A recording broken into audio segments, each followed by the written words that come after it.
seems that Keir Starmer has finally lost the concept of rational thought. In fact, actually, to be honest with you, I thought he lost that some time ago. Although there will be one or two Labour supporters out there who still just might think that Keir Starmer has a brain cell in his head.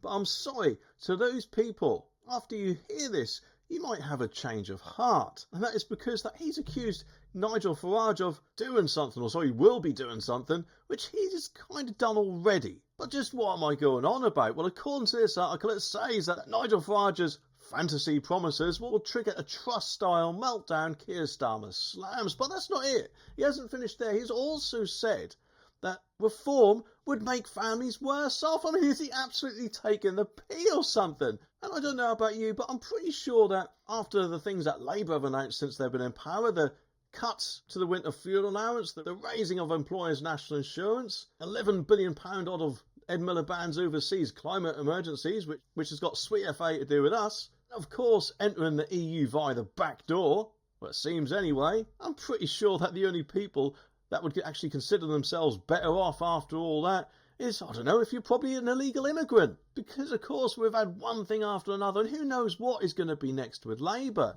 But what sparked all this off? Well, he's accused Nigel Farage of making spending pledges that would send mortgage rates soaring.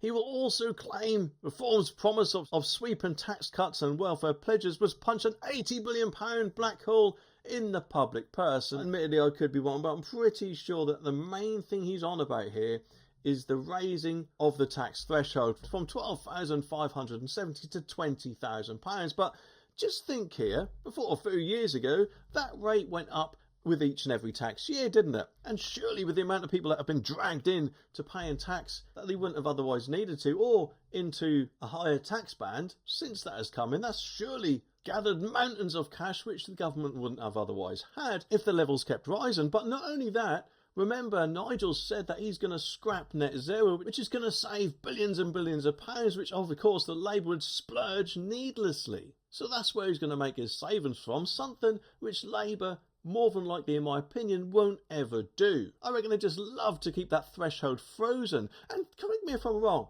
but I'm pretty sure Labour are also considering getting rid of the two-child cap in the child benefit, something which personally I think should stay, because we want to encourage people to get off the bums and work, not just sitting on their bums, popping kids out and claiming loads of benefits. And I'm not saying every one of them does that, but I'm sure there will be one or two that would. Starmer will apparently also say Farage is making the exact same bet Liz Truss did, that you can spend tens of £billions on tax cuts without a proper way of paying for it. Well, actually, not only did he outline that, as I said a little while ago, but I could be wrong, but I don't really think that Nigel would let Labour, or Keir Starmer himself rather, look at his workings out, just in case Labour may copy it. I mean, let's face it, recently Keir Starmer did attempt to try and copy reform by saying he's going to crack down on migration, and then of course completely U-turned on that, it seemed, to suck up to Ursula von der Leyen and kind of announce a sort of freedom of movement all over again, which is surely going to make that number soar more than anything, eh? But get this just shows his desperation.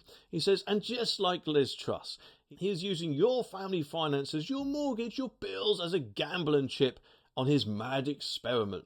The result will be the same. Markets reacted, the economy tanked, and we're still paying the price for mortgages, rent and bills that spiralled out of control. I won't let that happen, he says. But what did Reform say about it? Well, last night they accused Labour of a desperate attack from a party 8 points behind in the polls, which personally I think is right. That is nothing but desperation from Keir Starmer, in my opinion. And, thinking about it, when he says, I won't let that happen, I'm guessing he's probably right. He won't let that happen because he wants all of our money, rather than actually letting us have a little bit in our pockets. So what do you all think? Let me know down in the comments, and I shall be back soon for some more videos. So make sure you click that subscribe button down there so you don't miss my next one.